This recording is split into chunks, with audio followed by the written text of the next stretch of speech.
Hello everyone, আপনাদের সবাইকে আবারও আপনাদের সবচেয়ে প্রিয় চ্যানেল স্টাডি ইন উইনের নতুন আরেকটা ভিডিওতে আমরা জানাই অনেক অনেক স্বাগত। আপনারা সবাই নিশ্চয়ই জানেন 8ই জানুয়ারি 2026-এ ত্রিপুরা হাইকোর্ট ঐতিহাসিক একটা জাজমেন্ট দিয়েছে, যেখানে বলা হয়েছে অ্যালং উইথ 9% ইন্টারেস্ট প্লাস এরিয়ার সমস্ত ফিক্সড পে কর্মচারীদের যাতে নিয়মিতকরণ করে ত্রিপুরা সরকার। টাইম দিয়েছে 3 মাস বা 90 দিন, যেটা শেষ হতে যাচ্ছে 8ই এপ্রিল 2026-এ। সো আপনাদের এখন একটাই ডাউট যে আদৌ কি সরকার ত্রিপুরা হাইকোর্টের অর্ডারটা মেনে সবকিছু ঠিকঠাকভাবে ইমপ্লিমেন্ট করবে? এত টাকা কি গভর্নমেন্টের কাছে আছে যে হাজারো হাজারো ফিক্সড পে কর্মচারীদের একসাথে নিয়মিতকরণ করে দেবে, এরিয়ার দিয়ে দেবে? নাকি আগের মতোই প্রত্যেকবারের মতোই স্পেশাল লিভ পিটিশন দাখিল করার পথে হাঁটবে সরকার? যেটা করলেও লাভ হবে না ক্ষতি না কি হতে পারে, সেটা কিন্তু অলরেডি আমরা 8ই জানুয়ারির ভিডিওতে আপনাদের কিন্তু বুঝিয়ে দিয়েছি। সো আপনারা নিশ্চয়ই দেখছেন বিভিন্ন যে শিক্ষক সংগঠন বা বিভিন্ন যে ইউনিয়নরা আছে, ওনারা সবাই কিন্তু দাবি করছে ত্রিপুরা গভর্নমেন্ট খুব তাড়াতাড়ি ত্রিপুরা হাইকোর্টের এই ঐতিহাসিক জাজমেন্টটাকে যাতে রিয়েলিটিতে যাতে ইমপ্লিমেন্ট করে। কিন্তু এখন আরেকটা যে চিন্তা সবার মনে, সেটা হচ্ছে এসএলপি দাখিল করলে কি হতে পারে। আমরা এই ইম্পর্টেন্ট ভিডিওতে এই এসএলপি দাখিল করলে ফিক্সড পে কর্মচারীদের জন্য কি সেই জিনিসটা নেগেটিভ হতে পারে নাকি গভর্নমেন্টের জন্য নেগেটিভ? কি হলে কি আউটকাম হতে পারে? সাকসেস পাওয়ার গভর্নমেন্টের চান্স কতটুকু? আর আজকের একটা ভেরি রেপিউটেড লিডিং নিউজ পেপারে আপনাদের এই ফিক্সড পের আপডেট নিয়ে বড় একটা নিউজ উঠেছে, সেই নিউজটাও আমরা আপনাদের এই ভিডিওতে দেখাবো। সুপ্রিম কোর্টে গেলে কি কি হতে পারে, কতটুকু চান্স আছে সরকারের এখানে এসএলপিটা যদি সাকসেসফুলি সেখানে যদি অ্যাকসেপ্ট হয়ে যায়, কতটুকু সাকসেস পাবে ত্রিপুরা গভর্নমেন্ট, যে আদৌ কি হাইকোর্টের পুরো রায়টাকেই উল্টে ফেলতে পারবে নাকি পার্শিয়ালি কিছু সুপ্রিম কোর্ট পারবে পার্শিয়ালি কিছু কারেকশন করতে। আর আপনারা জিজ্ঞেস করছিলেন যে নতুন যে নিয়োগ প্রক্রিয়া সেগুলো বন্ধ থাকবে কি না, সেই জিনিসটা নিয়েও আমরা এই ভিডিওতে ইন ডিটেলসে ইন ডেপথ একদম ইজি ওয়েতে আপনাদের বুঝিয়ে দেওয়ার চেষ্টা করব। পসিবল আউটকামস ও লিগেল কমপ্লিকেশনস আমরা এতটুকু গ্যারান্টি দিয়ে বলছি, এই ভিডিওটা ভালো করে আপনারা শেষ পর্যন্ত দেখলে আপনাদের এই পুরো প্রক্রিয়াটা নিয়ে যে এখন কি চলছে, আগামী দিনে কি হতে পারে, সেই জিনিসগুলো নিয়ে আপনাদের মনে কোনো ডাউট থাকবে না। ভিডিওটা লম্বা হলেও ধৈর্য ধরে দেখবেন যদি আপনারা পুরো বিষয়টা ঠিকঠাকভাবে বুঝতে চান, ঠিক আছে? আর ভিডিওর মেইন টপিকে যাওয়ার আগে আপনাদের বলে দিই, আপনারা কিন্তু প্লিজ এই ভিডিও লিঙ্কটা ম্যাক্সিমাম হোয়াটসঅ্যাপ, ফেসবুক, টেলিগ্রাম গ্রুপে শেয়ার করবেন। আপনাদের কলিগস, রিলেটিভস, ফ্রেন্ডস যারাই বিভিন্ন সরকারি দপ্তরে কর্মরত আছেন বা সাধারণ নাগরিক আছেন, সবাই যাতে জানতে পারে এই ইম্পর্টেন্ট অ্যাসপেক্টসগুলো এই কেসের ফিউচার আউটকামস নিয়ে।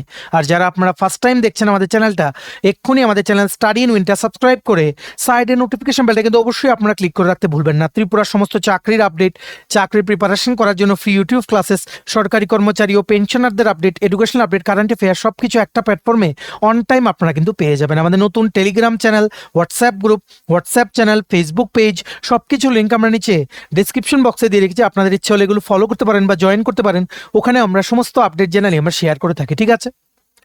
আচ্ছা, কুইকলি বলে দিই, আপনাদের বেশি সময় নেব না। তোমরা যারা চাকরি প্রত্যাশী আছো, আমাদের ভিডিও দেখছো বা রেগুলারলি আমাদেরকে ফলো করো, বিভিন্ন আসন্ন ত্রিপুরার চাকরির পরীক্ষার জন্য প্রিপারেশন নিচ্ছ, তোমাদেরকে বলে দেই বিভিন্ন সরকারি চাকরির প্রিপারেশন করার জন্য ইংলিশ বাংলা দুটো ভার্সনে full syllabus complete updated notes syllabus wise আমাদের কাছে অ্যাভেলেবেল আছে।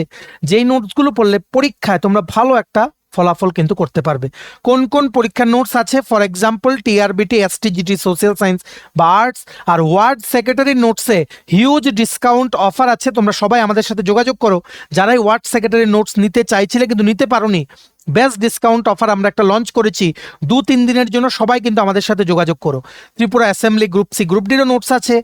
টিপিএসসির দ্বারা যে পরীক্ষাগুলো আপকামিং দিনে কন্ডাক্ট করা হবে সেগুলোর নোট, যেমন কম্বাইন্ড 4, স্টেনোগ্রাফার, প্রিলিমস ও mains, youth organiser, excise sub inspector, senior computer assistant, Tripura হাইকোর্টের এলডিসিপিএ, গ্রুপ ডি পরীক্ষা, ইউথ অ্যাফেয়ার্স অ্যান্ড স্পোর্টস ডিপার্টমেন্টের junior PI, JRBT 2 group C, group D forester, forest guard, Tripura police sub inspector constable, jail police, তারপরে সফেদের বিভিন্ন নিয়োগ প্রক্রিয়া, SSC, GD constable, MTS, RRB, NTPC, group D সহ সমস্ত আসন্ন চাকরির পরীক্ষার বেস্ট ডিসকাউন্ট অফারে নোটস পেতে তোমরা এক্ষুনি আমাদের সাথে কল বা হোয়াটসঅ্যাপের মাধ্যমে যোগাযোগ করে নিতে পারো। আমাদের কন্ট্যাক্ট নাম্বার হচ্ছে 6033157164। আবার বলে রাখছি 6033157164। দেখুন, আমরা মেইন পয়েন্টে চলে এসেছি ভিডিওর।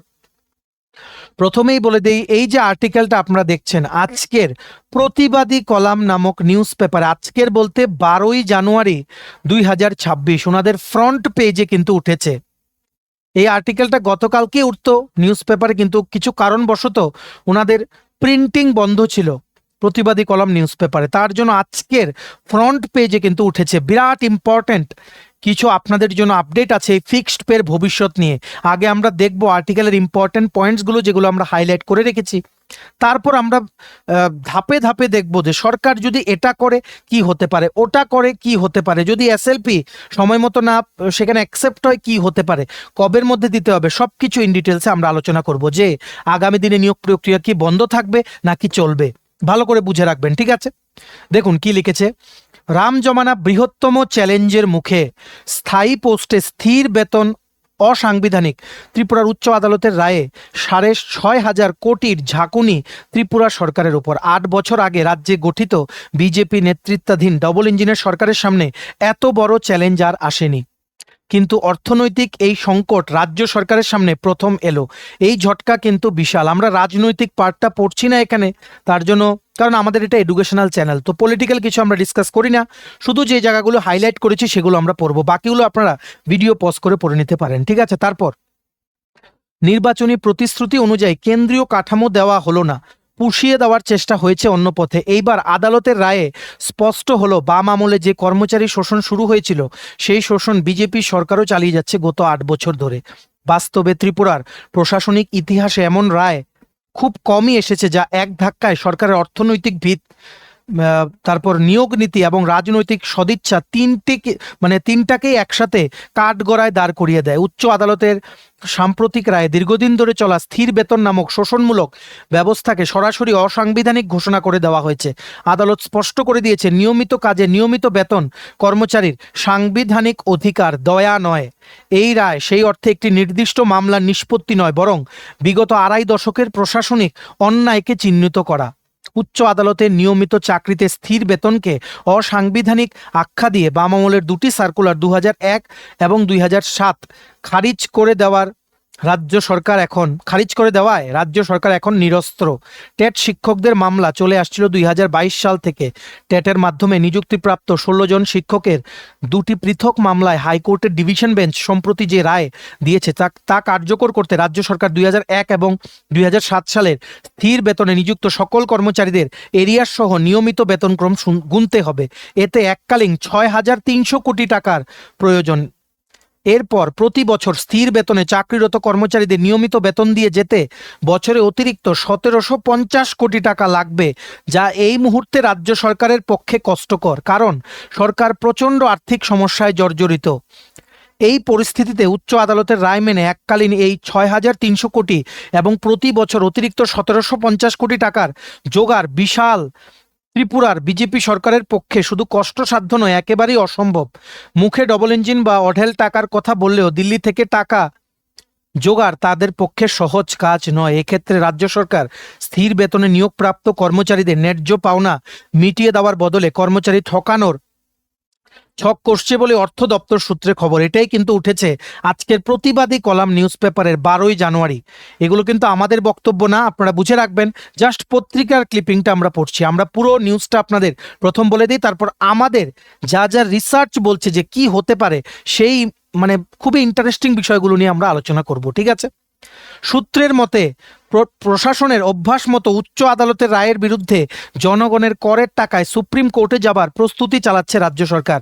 এতে আগামী দিনে শুধু স্থির বেতনে নিয়োগপ্রাপ্ত কর্মচারীরাই নয়, এর পাশাপাশি রাজ্যের বেকার সমাজের সামনে অন্ধকার নেমে আসবে। কারণ রাজ্য সরকার যদি ত্রিপুরা হাইকোর্টের রায়কে মান্যতা না দিয়ে ওই রায়কে চ্যালেঞ্জ করে সুপ্রিম কোর্টে এসএলপি দাখিল করে, তাহলে সুপ্রিম কোর্টের চূড়ান্ত সিদ্ধান্ত না আসা পর্যন্ত রাজ্য সরকার কোনো ধরনের নিয়মিত পদে নিয়োগ প্রক্রিয়া চালাতে পারবে না। এটা আমরা এই জিনিসটা যে আগামী দিনে রিক্রুটমেন্ট কোনো হতে পারবে কিনা যদি সুপ্রিম কোর্টে এসএলপি ফাইল করে ত্রিপুরা গভর্নমেন্ট, এটা নিয়ে আমরা আলোচনা করব। ঠিক আছে, এটা কতটুকু সত্যি যে আদৌ কি নিয়োগ করতে পারবে না পারবে না। আমাদের মতে এই অর্ডারটা দেখে আমরা বলছি নিয়োগ করা নিয়ে কোনো সমস্যা নেই, কিন্তু কিছু টার্মস এন্ড কন্ডিশন মানতে হবে যদি এসএলপিটা অ্যাকসেপ্ট হয়ে যায়, সেটা নিয়ে আমরা আলোচনা করব। ঠিক আছে, তারপর কি লিখেছে আপনারা দেখে রাখুন। মামলা বিচারাধীন থাকাকালীন নিয়মিত পদে নিয়োগ প্রক্রিয়া চালাতে গেলেই রাজ্য সরকারকে আদালত অবমাননার মুখে পড়তে হবে, আর এতে সবচেয়ে বেশি ক্ষতিগ্রস্ত হবে রাজ্যের বেকার সমাজ। এদিকে তথ্য বলছে রাজ্যে 2005 এবং 7 সালে মিলিয়ে প্রায় 2000 পিজিটির চাকরি হয়, মানে পোস্ট গ্র্যাজুয়েট টিচার। 2009 সালে নোডাল হিসেবে ওয়ার্ক অ্যাসিস্ট্যান্ট ও এগ্রি অ্যাসিস্ট্যান্ট পদে 5000 চাকরি দেওয়া হয়। 2012 সাল নাগাদ সায়েন্স টিচার হিসেবে নিযুক্তি পেয়েছিলেন প্রায় 1000 জন। এরপর 17 সালে শুরু হয় টেট। গত 9 বছরে বিভিন্ন সূত্রে প্রাপ্ত তথ্য অনুযায়ী প্রায় 8000 শিক্ষক নিযুক্তি পেয়েছেন। 2021 সালে শুরু হয় জেআরবিটি নিয়োগ। গত 5 বছরে 5000 লোকের নিযুক্তি হয়েছে জেআরবিটিতে। অন্য সব নিয়োগ বন্ধ থাকলেও প্রতি বছরই ডাইং হার্নেসে কিছু লোকের নিযুক্তি হয়ে থাকে। এই সংখ্যা 7000 ধরা হলে নিয়মিত চাকরিতে স্থির বেতনে দিন কাটিয়ে এসেছেন এমন কর্মচারীর সংখ্যা 30,000-এর মতো। আদালতের নির্দেশের পর যারা ন্যাশনাল ফিক্সেশনের বাইরে থাকবেন তাদের ক্ষতিপূরণ দিতে হবে এরিয়ারের মাধ্যমে। তৎসঙ্গে 9% হারে সুদ। দেখা যায় প্রশাসনে যিনি 2007 বা 9 থেকে স্থির বেতনে নিয়মিত চাকরি শুরু করেছিলেন তারা আজ সুদ সহ এরিয়ার দাঁড়াবে 21 লক্ষ টাকা করে, যার জন্য রাজ্য সরকারের এককালীন 6300 কোটি টাকার প্রয়োজন। এই ব্যয়ভার বহন করতে রাজ্য সরকারের প্রতি বছর 1750 কোটি লাগবে। এখন প্রশ্ন, কর্মচারী বান্ধব বিজেপি সরকার কি তার কর্মচারী কুলের অধিকার রক্ষায় ডাবল ইঞ্জিনের ক্ষমতায় টাকা জোগাড় করবে, নাকি সুপ্রিম কোর্টে এসএলপির জন্য পুরনো পরম্পরায় জনগণের করের টাকায় মানে ট্যাক্সের টাকায় কোটি টাকা খরচ করবে? এটা একটা বিরাট প্রশ্নবোধক চিহ্ন প্রতিবাদী কলাম নামক নিউজ পেপারে। ঠিক আছে, এইবার এই আর্টিকেলটা নেক্সট পার্টটা দেখার আগে আমরা আপনাদের বলে দেই। ঠিক আছে, কিছু জিনিস যেগুলো এক্সপ্লেনেশন আমরা বলবো। নাম্বার 1, প্রথমেই কিন্তু বলা হয়েছে সেই যে অর্ডারটা পাস করেছে রিসেন্টলি এই মাসের 8 তারিখ 8ই জানুয়ারি 2024-এ, প্রথম দিন থেকেই যাতে রেগুলার করা হয়। নাম্বার 2, 9% ইন্টারেস্ট দিয়ে এরিয়ার সহ যাতে সমস্ত টাকা মিটিয়ে দেওয়া হয়। ঠিক আছে। নাম্বার 3, একটা অ্যামাউন্ট দিতে বলা হয়েছে, যে সমস্ত পিটিশনাররা ছিলেন ওনাদেরকে 2000 টাকা করে মোস্ট প্রবাবলি একটা অ্যামাউন্ট দিতে বলা হয়েছে। 4 নাম্বার বলেছে যে 3 মাসের মধ্যে দিতে হবে, মানে 8ই এপ্রিল 2026-এর মধ্যে। এগুলোই হচ্ছে জাস্ট অর্ডারের যে আউটকামসগুলো। ঠিক আছে, কিন্তু এখান থেকে আদৌ কি বলা যায় যে নতুন রিক্রুটমেন্ট আটকে যাবে? দেখুন, বারবার বলছি দুটো কেস আছে। একটা হচ্ছে নাম্বার 1, এখন এই মুহূর্তে আমরা বারবার বলছি, শুনে রাখবেন, এই মুহূর্তে গভর্নমেন্টের কাছে দুটো অপশন আছে। কি অপশন আমরা লিখে দিই। অপশন নাম্বার 1, কোনোভাবে ফিক্সড পে যেই পোস্টগুলো আছে, ফিক্সড পে পোস্ট যেমন জেআরবিটি, টেট বা বিভিন্ন জায়গায় যেমন ডাইন হার্নেস যেগুলো, সেগুলোতে কোনোভাবেই এখন গভর্নমেন্ট নিয়োগ করবে না। করলে সাথে রিট পিটিশন দাখিল করা হয়ে যাবে হাইকোর্টে। ফিক্সড পের পোস্টগুলো টিপিএসসির মাধ্যমে রেগুলার পোস্টে চাকরি হয় সেগুলো না, রেগুলার পোস্টের নিয়োগ কোনো দিন আটকাবে না। ঠিক আছে, আর ফিক্সড পে পোস্ট ওনারা এখন রিক্রুটমেন্ট যদি করেন ফিক্সড পের যে চাকরিগুলোতে, যেমন ফর এক্সাম্পল জেআরবিটি 2, যদি ওনারা পরিকল্পনা করে থাকেন যে ফিক্সড পের বেসিসে জেআরবিটি 2 বের করবে, প্রশ্ন একটাই তো, ফিক্সড পের 2001 আর 7-এর মেমোনের নাম তো বাতিল, তো কোন পরিপ্রেক্ষিতে সরকার বের করছে? হবেই না, এখন বের করতেই পারবেন না ওনারা। একটাই রাস্তা আছে, ফিক্সড পের পোস্টগুলোকে রেগুলার পে স্কেল দিয়ে সেখানে বের করার। এটা কি করবে সরকার? এত পোস্ট ছাড়বে জেআরবিটি 2 দিয়ে, তারপর রিসেন্টলি যারা টেট পেয়েছে এদেরকে অফার দিলে কিন্তু ফিক্সড পে বেসিসে এখন দিতে পারবেই না, কারণ অর্ডার কিন্তু বেরিয়ে গেছে 8ই জানুয়ারি 2026। বিরাট একটা প্রশ্নবোধক চিহ্ন কিন্তু সেখানে রয়ে যাচ্ছে। তবে এই রায়ের জন্য টিপিএসসি বা যে রেগুলার রিক্রুটমেন্টগুলো হয় সেগুলো কিন্তু করতে পারবে। ঠিক আছে, নিয়োগের প্রসেস করিয়ে নিলেও জয়েনিং যদি করিয়ে নেয় ফিক্সড পেতে, তাহলে কিন্তু আদালতের অর্ডারের অবমাননা মানা হবে সেটাকে। এই জায়গায় অনারেবল হাইকোর্ট অফ ত্রিপুরার যেই রিক্রুটমেন্টগুলো হচ্ছে, এগুলো তো কিন্তু ফিক্সড পে বেসিস আছে। ফ্যামিলি কোর্ট, ডিস্ট্রিক্ট কোর্ট, জেলা আদালত, পারিবারিক আদালত, এলডিসি, পিএ, গ্রুপ ডি, সেগুলোতে জয়েন করালেও কি সেম জিনিসটাই হবে? হ্যাঁ, সেগুলোও এই জাজমেন্টের আওতার মধ্যে আসবে। এই জায়গায় কি পদক্ষেপ সেটা দেখার বিষয়। তবে নিয়োগ প্রক্রিয়া করতে পারবে, জয়েনিং করালেই কিন্তু সেখানে একটা মানা হবে যে আদালতের সেই অর্ডারটাকে অবমাননা করা হয়েছে। এই জায়গায় এখন গভর্নমেন্ট যদি এসএলপি ফাইল করে স্পেশাল লিভ পিটিশন এই হাইকোর্টের অর্ডারটার এগেনস্টে, দেখুন এর মানে এই না যে এসএলপি অ্যাকসেপ্ট হয়ে গেলে এই হাইকোর্টের অর্ডারটা ইমপ্লিমেন্ট হওয়ার থেকে সুপ্রিম কোর্ট আটকে দিয়েছে। এর মানে কিন্তু এই না যে এসএলপি অ্যাকসেপ্ট হয়েছে মানে এটা আর মানা হবে না। এসএলপি অ্যাকসেপ্ট হয়ে সুপ্রিম কোর্ট যদি স্টে অর্ডার দেয়, গভর্নমেন্টের উকিল যদি সেখানে সুপ্রিম কোর্ট থেকে স্টে অর্ডার বের করিয়ে আনতে পারে, কিন্তু আমরা আগে দেখেছি সুপ্রিম কোর্টের এই সার্ভিস রিলেটেড যে ম্যাটার্সগুলো, চাকরি সংক্রান্ত যে ম্যাটার্সগুলো, সেগুলোতে খুব রেয়ার, মানে নেই বলতে গেলে, সুপ্রিম কোর্ট কিন্তু এসএলপির ক্ষেত্রে ফুল স্টে অর্ডার কিন্তু দেয়নি কোনোদিন। হ্যাঁ, পার্শিয়ালি কিছু হতে পারে, যেমন এই এসএলপির যদি কোনো একটা পজিটিভ আউটকাম হতে পারে গভর্নমেন্টের জন্য, সেটা হতে পারে যে এরিয়ার দেওয়া, সেই জিনিসটা থেকে হয়তো সরকারের যে বার্ডেনটা সেটা কমিয়ে দিতে পারে সুপ্রিম কোর্ট। কিন্তু কোনোদিন এমন হবে না যে পুরোটাই ঘুরিয়ে দেবে হাইকোর্টের সিদ্ধান্ত। তবে আমরা আপনাদের বলে দিই, ফিক্সড পে সিস্টেম আপনারা ধরে নিতে পারেন, সেটা আজকে হোক, গভর্নমেন্ট আজকে ইমপ্লিমেন্ট করুক, বা স্পেশাল লিভ পিটিশন করে সেটা দেরি হয়ে 10 বছর পর ইমপ্লিমেন্ট করুক, যত দেরি হবে কর্মচারীদের লাভ, সরকারের কিন্তু লস। কারণ কেন? দেরি হলেই কিন্তু সময়সীমাটা কিন্তু বেড়ে যাবে।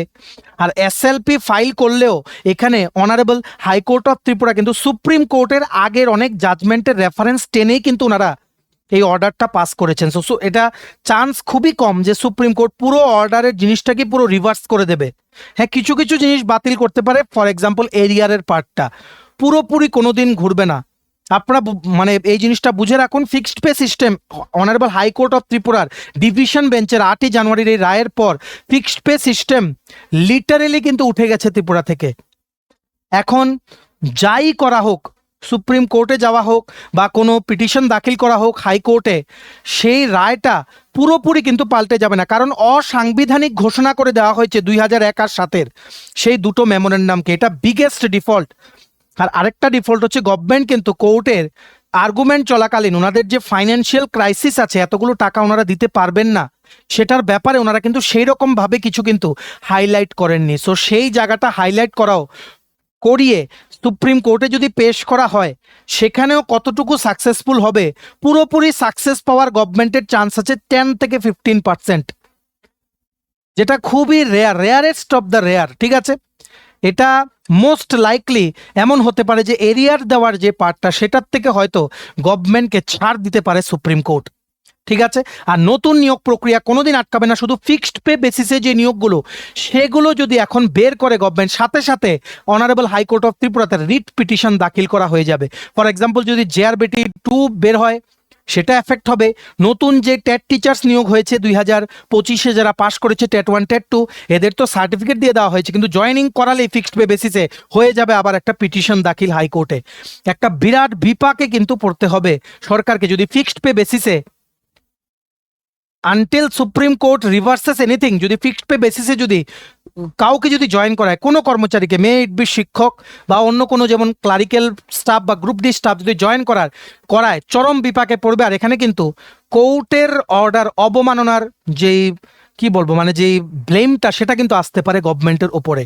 ঠিক আছে, আর 3 মাসের মধ্যে গভর্নমেন্ট যদি এসএলপিও ফাইল না করে, ঠিক আছে, আর বা হাইকোর্টের যে মানে কি বলবো, যে সময়সীমাটা দিয়ে দিয়েছে 8ই এপ্রিল 2026, ততদিন পর্যন্ত যদি কোনো অ্যাকশনও না নেয়, স্যালারিও না বাড়ায়, এরিয়ারও না দেয় উইথ 9% ইন্টারেস্ট, তাহলে কিন্তু কন্টেম্পট পিটিশন কিন্তু দাখিল করতে মানে বাধ্য হবে এই পিটিশনাররা, যেনারা হচ্ছেন শিক্ষক, টেট দিয়ে ওনারা কিন্তু চাকরি পেয়েছিলেন।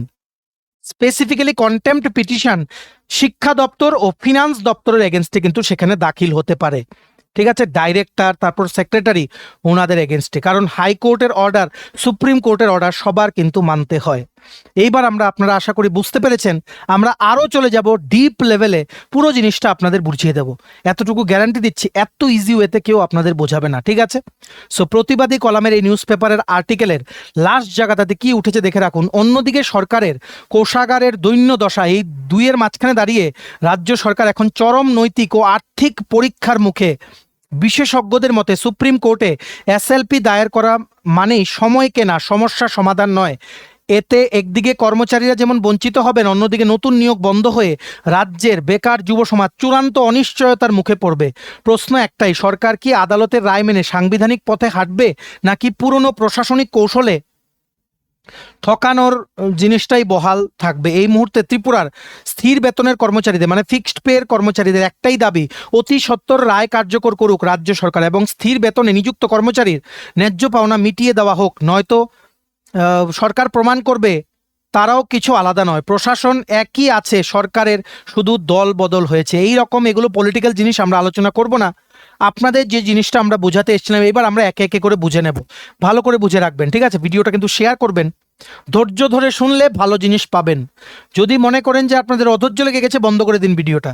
যদি ধৈর্য ধরে শুনতে পারেন, গ্যারান্টি দিচ্ছি, কেউ যদি আপনাদের কোনোখানে কোনো ডিসকাশনও হয়, কোনো অফিসে বা কোনো চার দোকানে এই জিনিসটা নিয়ে, আপনাদের থেকে বেশি নলেজ কারোর থাকবে না, ঠিক আছে? আচ্ছা, স্টে অর্ডার আমরা যে বলছি, যদি স্টে অর্ডার না দেয় হাইকোর্টেরটা ইমপ্লিমেন্ট করতে হবে, ঠিক আছে? সুপ্রিম কোর্টে এসএলপিটা সবচেয়ে প্রথম হচ্ছে অ্যাকসেপ্ট হতে হবে। অ্যাকসেপ্ট হলে এই না যে এসএলপিটা চলাকালীন মানে সেই হাইকোর্টের রায় সেখানে মানে ইমপ্লিমেন্ট করতে পারবে না গভর্নমেন্ট, আনটিল অ্যান্ড আনলেস যতক্ষণ না অবধি সরকারের পক্ষের উকিল সেখানে স্টে অর্ডার মানে পাস করার জন্য সুপ্রিম কোর্টকে রিকোয়েস্ট করে, আর যে সেটা যদি অ্যাকসেপ্ট না হয়, যতক্ষণ পর্যন্ত অ্যাকসেপ্ট হবে না ততক্ষণ স্টেট গভর্নমেন্টের কিন্তু ডিউরেশন চলবে, সেই 3 মাস বা 90 দিনের। 8ই এপ্রিল এর মধ্যে ইমপ্লিমেন্ট কিন্তু করতেই হবে। এর মধ্যে যদি স্টে অর্ডার বের না করাতে পারে, তাহলে ডাইরেক্টলি কিন্তু কন্টেম্প পিটিশন কিন্তু ফাইল হতে পারে হাইকোর্টের এই অর্ডারের এগেনস্টে, ঠিক আছে? আপনারা আশা করি বুঝতে পেরেছেন। সুপ্রিম কোর্ট যদি স্টে অর্ডার দেয়, ঠিক আছে, সুপ্রিম কোর্ট যদি স্টে অর্ডার দেয়, এটার মানে হচ্ছে নাম্বার 1, ভালো করে বুঝে রাখবে, নাম্বার 1, ইমপ্লিমেন্টেশনটা টেম্পোরারি অ্যামাউন্টের জন্য স্থগিত থাকলো। নাম্বার 2, হাইকোর্টের জাজমেন্টটাকে কিন্তু পুরো বাতিল করে দেওয়া না, কিছু সময়ের জন্য এটা একটু আলাদা করে রাখা হলো, ঠিক আছে? নাম্বার 3, কেসের ফাইনাল আউটকামটা সুপ্রিম কোর্ট ডিসাইড করবে। এটার মানেই হচ্ছে স্টে অর্ডার যদি পাবলিশ, মানে যদি সুপ্রিম কোর্ট যদি স্টে অর্ডার গ্র্যান্ট করে, এটাই কিন্তু হতে পারে, ঠিক আছে? আর মোস্ট লাইকলি যে স্টেগুলো হতে পারে সেগুলো পুরোপুরি কোনোদিন কিন্তু ইমপ্লিমেন্ট হওয়ার থেকে স্টে অর্ডার কিন্তু জারি করবে না। সার্ভিস রিলেটেড ম্যাটারে সুপ্রিম কোর্ট কিন্তু জারি করেনি। স্টে হতে পারে এরিয়ার দেওয়ার থেকে, ঠিক আছে?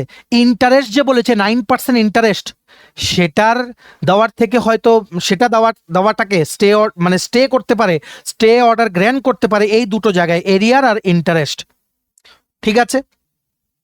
সেটা হচ্ছে কি basically conditional stay grant, conditional, fully কিন্তু স্টে অর্ডার কিন্তু গ্র্যান্ট করবে না।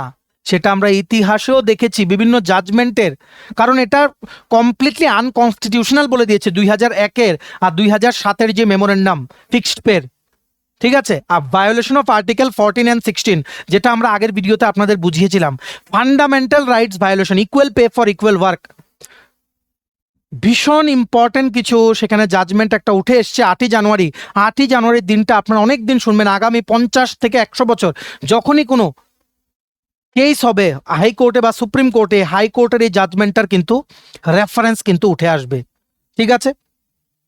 ফুল স্টে এখানে দেওয়ার, ভালো করে শুনে রাখবেন, ফুল স্টে হাইকোর্টের অর্ডারটাকে কমপ্লিটলি স্থগিত করে দেওয়ার, এখানে এই বিষয়টা খুবই কিন্তু রেয়ার, এটা হবে না। মানে স্যালারি, এরিয়ার, ইন্টারেস্ট সবকিছু একবারে স্টে করে দেওয়ার, এসএলপি ফাইল করলেও সেটা হওয়ার সম্ভাবনা কিন্তু খুবই কম, ঠিক আছে? পুরোপুরি সব কিছু বাতিল করে দিয়ে হাইকোর্টের গভর্নমেন্টের এসএলপি ফাইল করে সুপ্রিম কোর্টে জিতে যাওয়ার চান্স খুবই ডিফিকাল্ট, খুবই ডিফিকাল্ট, ঠিক আছে? রিভার্সাল চান্সেস কিন্তু খুবই লো, ঠিক আছে? আর গভর্নমেন্ট এখানে কেন weak as compare to the teachers, মানে পিটিশনার্স, কারণ নাম্বার ওয়ান হচ্ছে যেই পলিসিটাকে স্ট্রাইক ডাউন করা হয়েছে 2001 থেকে 7-এর 1 আর 7-এর ফিক্সড পের পলিসি, সেগুলোকে স্ট্রাইক ডাউন করা হয়েছে অসাংবিধানিক বলে।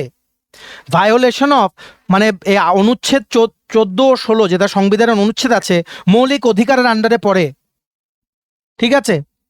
তো সেটার কমপ্লিটলি ভায়োলেশন করা হয়েছে, সেটা বলে সেগুলোকে বাতিল করে দেওয়া হয়েছে। আর সুপ্রিম কোর্টের ইম্পর্টেন্ট কিছু জাজমেন্ট ছিল আগে, সেগুলো রেফারেন্স টেনে টেনে কিন্তু অর্ডারটা কিন্তু পাস করেছে high court, honourable high court of Tripura, ঠিক আছে? সো সেই জায়গায় গভর্নমেন্ট কিন্তু অনেকটাই কিন্তু উইক।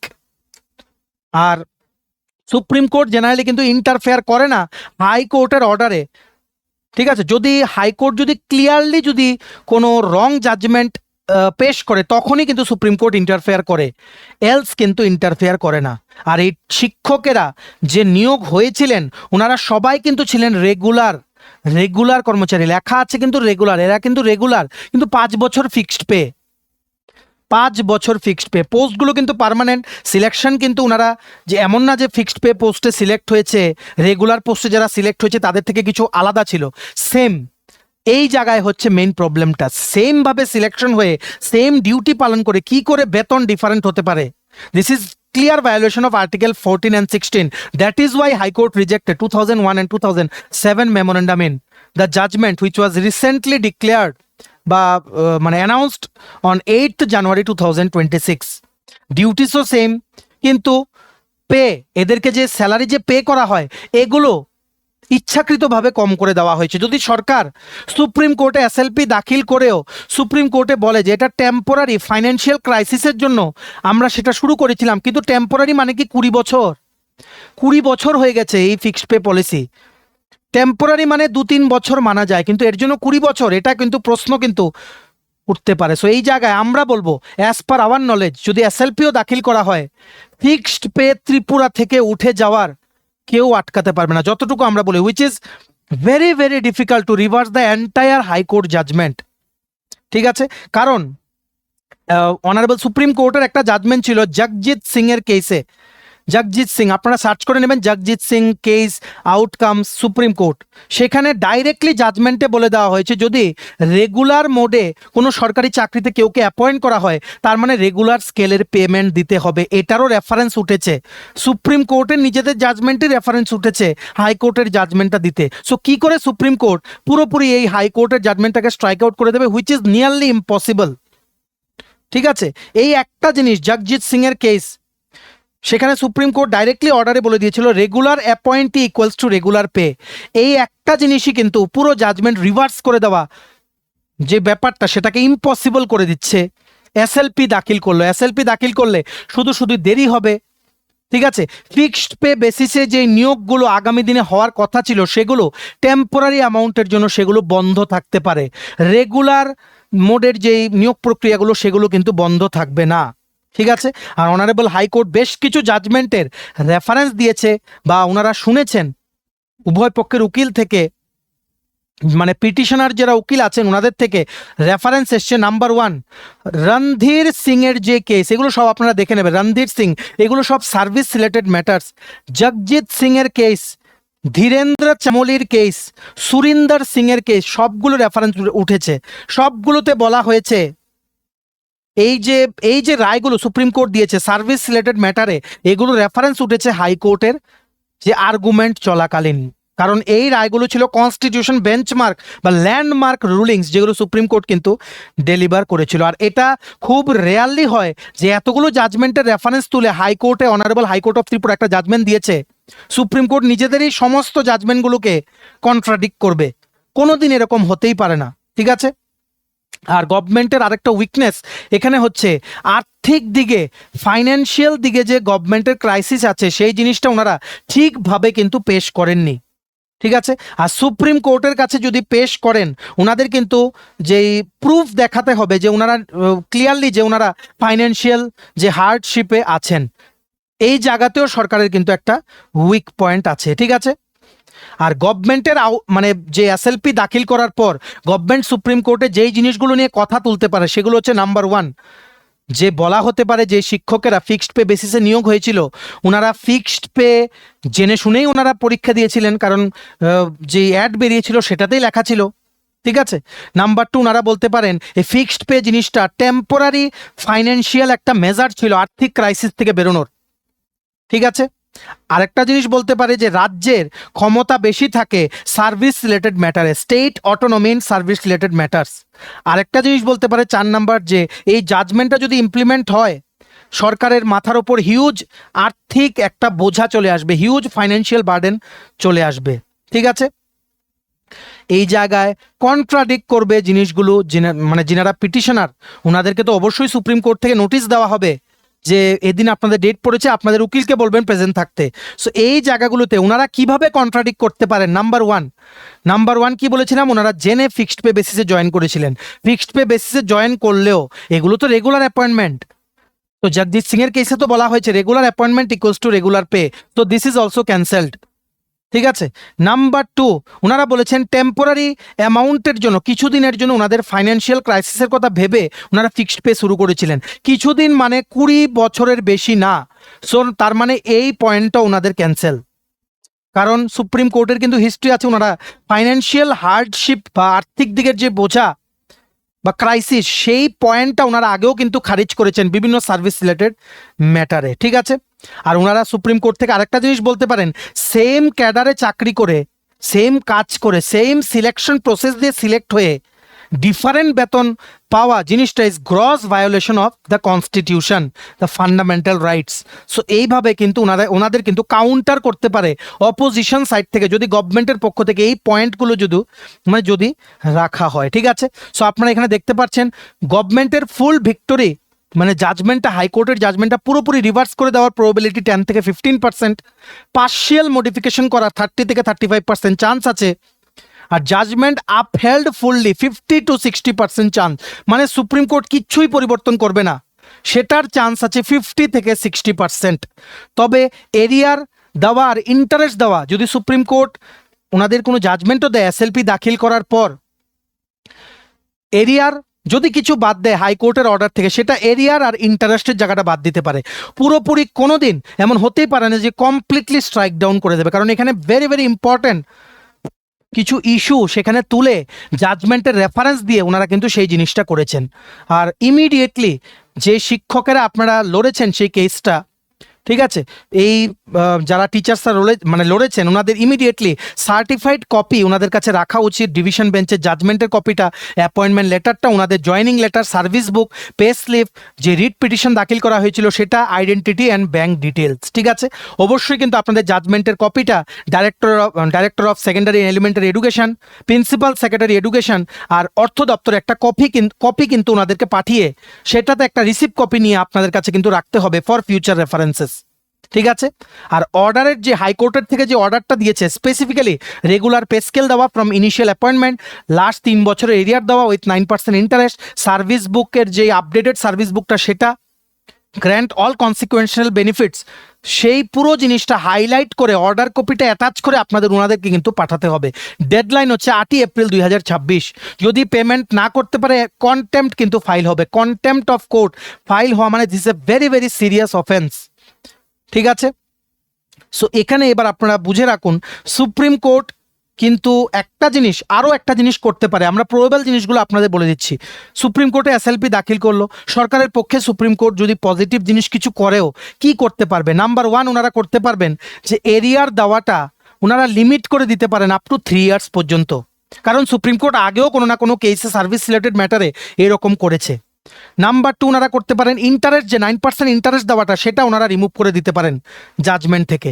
নাম্বার 3, ওনারা গভর্নমেন্টকে বলতে পারেন ধাপে ধাপে আপনারা বকেয়া টাকাগুলো কর্মচারীকে পেমেন্ট করুন, ফেজড পেমেন্ট সিস্টেমে আপনারা পেমেন্ট করুন। ঠিক আছে। এটা বেসিক্যালি মানে গভর্নমেন্ট জিতেছে বলা যায় না, সেটা বলা হয় damage control. Basically you can say it will be a damage control. ঠিক আছে। আর সুপ্রিম কোর্ট আমরা আগেও দেখেছি এক্সপ্লয়টেশন অফ টিচার্সের পক্ষে কোনোদিনই কিন্তু টিচার্সরা যে এক্সপ্লয়েট হয় বিভিন্ন যে ফাইন্যান্সিয়াল ম্যাটারে, সেই জিনিসগুলো নিয়ে সুপ্রিম কোর্ট কিন্তু কোনোদিন মানে সেটা কিন্তু সুপ্রিম কোর্ট ভালোবাসে না, ওনারা কিন্তু লাইক করেন না, they don't like the exploitation of teachers. আর এডুকেশন সেক্টরের যে কেসগুলো সেগুলোতে আমরা আগেও দেখেছি সুপ্রিম কোর্টে কিন্তু সিম্পেথি দেখিয়ে সেখানে কিন্তু ইন্টারপ্রিট করা হয়, আর সুপ্রিম কোর্টের জাজমেন্টটাও সেটা কিন্তু সিম্পেথি দেখিয়ে সেই শিক্ষকদের পক্ষেই কিন্তু গেছে, বঞ্চিত শিক্ষকদের পক্ষেই কিন্তু গেছে। আপনারা বুঝতে পারছেন কি করে আমরা বলছি, আগের রেফারেন্স টেনে এটা হলে সেটা হতে পারে। আর ওয়াস্ট যদি হয়, যারা পিটিশনাররা জিতেছেন এই কেসে সুপ্রিম কোর্টে এসএলপি দাখিল হওয়ার পর, ঠিক আছে, worst, even in worst of the worst case যদি এসএলপি দাখিল করার পর সেটা অনেকদিন চলার পর যদি কোনো জাজমেন্টও দেয়, সরকারের পক্ষে যদি কোনো জাজমেন্ট দেয়, ওয়াস্ট কি হতে পারে? ওয়াস্ট হতে পারে যে ওনাদেরকে ফিক্সড পেতে পার্মানেন্টলি কি বলবো, ফিক্সড পেতে পার্মানেন্টলি ওনাদেরকে রিভার্ট না করা, ঠিক আছে, সার্ভিস রেগুলারিটি ক্যান্সেল না করা, আর মনিটারি যে এরিয়ার্সগুলো টাকার যেই এরিয়ার বা আগের যে পাওনা টাকাগুলো সেগুলো এফেক্ট করা। পুরোপুরি জাজমেন্ট কোনো দিন কিন্তু সেটা কি বলবো, আপনারা যে জিনিসটা আমাদেরকে জিজ্ঞেস করছেন, ভয় পাচ্ছেন যে পুরোপুরি জাজমেন্ট কোনোদিন উল্টে যাবে, সেটার চান্স কিন্তু খুবই কম, ঠিক আছে, সেটার চান্স খুবই কম। Supreme Court partial stay order grant করতে পারেন, কিন্তু গভর্নমেন্টের এই ক্ষেত্রে পুরোপুরি জিতে যাওয়ার, কমপ্লিটলি জিতে যাওয়ার, হাইকোর্টের অর্ডারটাকে রিভার্স করে দেওয়ার চান্স একদমই লো, 5% চান্স আপনারা কিন্তু বলতে পারেন, কারণ এই কেসটা লিগেলি খুবই স্ট্রং, ফ্যাকচুয়াল দিকে খুবই ক্লিন, আর কনস্টিটিউশনালি সাপোর্টেড পয়েন্টস নিয়ে কিন্তু এই অর্ডারটা পাস করেছে অনারেবল হাইকোর্ট অফ ত্রিপুরা, ঠিক আছে। আর আপনারা জিজ্ঞেস করছিলেন আপকামিং যে চাকরিগুলো সেগুলো কি এই কেসটার আউটকামের জন্য এফেক্ট হবে? নো, আপকামিং নতুন রিক্রুটমেন্ট অটোমেটিক্যালি হাইকোর্টের জাজমেন্টের পর এফেক্ট হবে না, এফেক্ট হবে না। যদি গভর্নমেন্ট এসএলপিও ফাইল করে সেটা এফেক্ট হবে না, কিন্তু ইয়েস, যেই স্ট্রাকচারে আপকামিং রিক্রুটমেন্টের নোটিফিকেশনগুলো বেরোতো সেই স্ট্রাকচারে কিছু মডিফিকেশন হতে পারে, ঠিক আছে। আশা করি আপনারা বুঝতে পেরেছেন। দেখুন আমরা এবার কেস বলে দিচ্ছি কোন ক্ষেত্রে কি হতে পারে। যদি সুপ্রিম কোর্ট একটা স্টে অর্ডার দেয় হাইকোর্টের জাজমেন্টে, একটা স্টে অর্ডার সুপ্রিম কোর্ট একটা দিল হাইকোর্টের জাজমেন্টে, ঠিক আছে, তবুও নতুন নিয়োগে ত্রিপুরা সরকারের কোনো কিছু এফেক্ট পড়বে না, রিক্রুটমেন্ট নর্মালি চলতে পারে, ঠিক আছে। আর আরেকটা কেস হতে পারে, কেস নাম্বার 2, এই যে পলিসিগুলো যে স্ট্রাইক ডাউন করে দিল অনারেবল হাইকোর্ট 2001 আর 7, সেগুলো স্ট্রাইক ডাউনকে যদি স্টে অর্ডার দিয়ে দেয় অনারেবল সুপ্রিম কোর্ট এসএলপি দাখিল করার পর, এখানে একটা নুইসেন্স কিন্তু হতে পারে। নুইসেন্স হলেও সেখানেও গভর্নমেন্ট কিন্তু আবার ফিক্সড পে বেসিসে রিক্রুটমেন্ট বা কাউকে কিন্তু জয়েন করাতে পারবে না, করলেই কিন্তু পিটিশন দাখিল হয়ে যাবে, ঠিক আছে, কারণ এই পলিসিটাই অসাংবিধানিক, constitutionally it is not acceptable.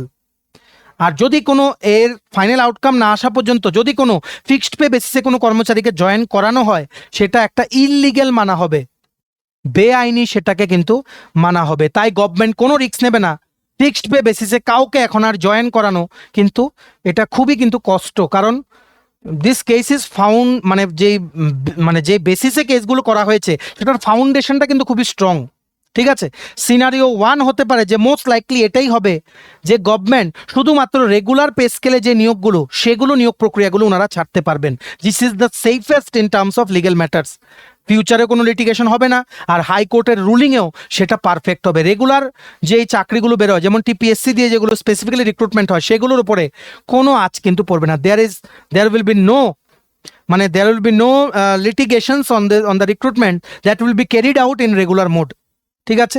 Scenario 2 হতে পারে যে রিক্রুটমেন্ট অ্যাডগুলো বেরোবে কিন্তু সেখানে একটা ক্লজ ইনক্লুড করে দিতে পারে, বলতে পারে subject to outcome of SLP pending before supreme court, ঠিক আছে। সো এটা বের করলে কি হবে, রিক্রুটমেন্ট কিন্তু প্রসিড করতে পারে, ঠিক আছে, গভর্নমেন্টকেও আর্থিক দিকে প্রোটেক্ট করে রাখবে, আর অ্যাপয়েন্টমেন্ট কিন্তু স্টপ করবে না, ঠিক আছে। এই জিনিসটা করতে পারে subject to outcome of SLP. আর সিনারিও 3 যেটা হওয়ার খুবই চান্স কম, ঠিক আছে, যে ফিক্সড পে বেসিসে আবারও এই টেট শিক্ষক যারা নতুন পেয়েছে এদেরকে রিক্রুটমেন্ট করা, জেআরবিটি রেট বের করা, ঠিক আছে, অনেক কিছু আছে, যেমন ইউথ অ্যাফেয়ার্স অ্যান্ড স্পোর্টস ডিপার্টমেন্টের জুনিয়র পিআই, সেটাও ফিক্সড পে বেসিসে বের করেছিল। এখন যদি অ্যাপয়েন্টমেন্ট করা হয় আবার পিটিশন দাখিল করা হয়ে যাবে সাথে সাথে, ইনস্ট্যান্ট রিট পিটিশন দাখিল হলে সাথে সাথে ওনাদের অ্যাপয়েন্টমেন্টগুলো ফিক্সড পে বেসিসে কিন্তু ক্যান্সেল হয়ে যাবে। ঠিক আছে, সো এখানে একটা বিরাট সমস্যার মুখে পড়তে হতে পারে সরকারকে। অ্যাকসেপ্ট ফিক্সড পে বেসিসে যে রিক্রুটমেন্টগুলো সেগুলো যদি ওনারা বের করেন একটা ক্লজ দিয়ে, subject to the outcome of the SLP, তাহলেই হয়তো সেগুলো ঠিক হবে। আর নাহলে রেগুলার অ্যাপয়েন্টমেন্ট বা রেগুলার চাকরির প্রক্রিয়া বা নোটিফিকেশন বের করতে সেখানে কিন্তু কোনো প্রবলেম কিন্তু হওয়ার কথা না। আর এই এসএলপি দাখিল করা মানে অনেক দিন লাগবে এরকম কোনো কথা নেই, কারণ এখানে এই কেসটার কিন্তু ফাউন্ডেশন কিন্তু খুবই স্ট্রং। কনস্টিটিউশনের ফান্ডামেন্টাল রাইটস ভায়োলেশনের কথা কিন্তু এখানে উঠেছে। সো আশা করি এসএলপি ফাইল করলেও যখনই রায় বেরোক খুব বেশি দিন কিন্তু লাগবে না, আর লাগলেও শিক্ষকদের পক্ষে আগামী দিনে আপকামিং দিনে কিন্তু সেটা যাবে। ঠিক আছে, আর এসএলপি যদি পার্শিয়ালি সরকার মানে দাখিল করে যদি পার্শিয়ালি যদি সাকসেসফুল হয়েও যায়, ঠিক আছে, তাহলে কিন্তু মানে কি বলবো, মানে পুরোপুরি যে ফিক্সড পে বেসিসে আবার শুরু করে দিল রিক্রুটমেন্ট, সেটা কিন্তু হওয়ার সম্ভাবনা খুবই কম। কারণ ডাইরেক্টলি জগজিৎ সিং এর যে কেসটা সেটাতে বলা হয়েছে regular appointees equals to regular pay, সেটা গ্রস ভায়োলেশন। সুপ্রিম কোর্টের যে জাজমেন্টগুলো সেগুলোকে কিন্তু রেফারেন্স হিসেবে কিন্তু টেনে আনা হয়েছে। ঠিক আছে, আর সুপ্রিম কোর্ট জেনারেলি কিন্তু কোনো প্রশাসনিক কোনো ঝামেলা মানে অ্যাডমিনিস্ট্রেটিভ কেওস কিন্তু অ্যাভয়েড করে।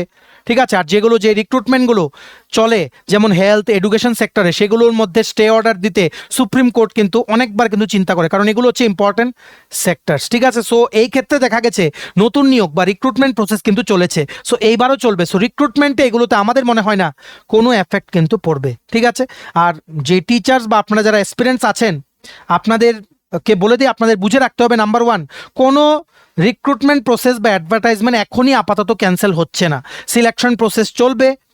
আর পে স্ট্রাকচারগুলো আপনাদের অ্যাপয়েন্টমেন্ট লেটারে যখন পাবেন সেগুলো কিন্তু ক্লিয়ারিফাই আপনাদের কিন্তু করে দেওয়া হবে। আর একটা জিনিস যেটা করতে পারে ভালো করে বুঝে রাখবেন, ট্যাট যারা কোয়ালিফাই করেছেন, গভর্নমেন্ট এখন কি করতে পারে, জয়েনিংয়ের ডেটগুলো ওনারা ডিলে করে দিতে পারেন to avoid any legal complications in the future. ঠিক আছে, আর আরেকটা জিনিস করতে পারে, অ্যাপয়েন্টমেন্ট করে নিতে পারে কিন্তু একটা টেম্পোরারি ক্লজ ওনারা অ্যাড করে দিতে পারেন subject to outcome of the SLP. ঠিক আছে, কিন্তু এই ক্লজগুলো অ্যাড করলেও সেগুলোও কিন্তু পরে কোর্টে কিন্তু চ্যালেঞ্জ করা যাবে। তো আমাদের ফাইনাল কথা, আশা করি আপনারা পুরো সিনারিওটা বুঝতে পেরেছেন। এসএলপি ফাইল করা মানেই নতুন রিক্রুটমেন্ট কিন্তু স্টপ হবে না, কারণ সুপ্রিম কোর্টের স্টে কোনো নতুন কর্মচারী নিয়োগ করাকে কিন্তু আটকাবে না। সেটা অর্ডারটার মধ্যে নতুন কর্মচারী নিয়োগ নিয়ে কোনো কিছু লেখা নেই। যদি ফিক্সড পেতে কোনো কিছু আইন না মেনে গভর্নমেন্ট ফিক্সড পেতে কাউকে জয়েন করিয়ে নেয়, নিয়োগের প্রসেস কন্টিনিউ করতে পারবে। জয়েন করে নিলে this might be challenged in the high court. Government will rightly continue the recruitment, কিন্তু সেফ সাইডের জন্য ওনারা ক্লজ অ্যাড করে দিতে পারেন।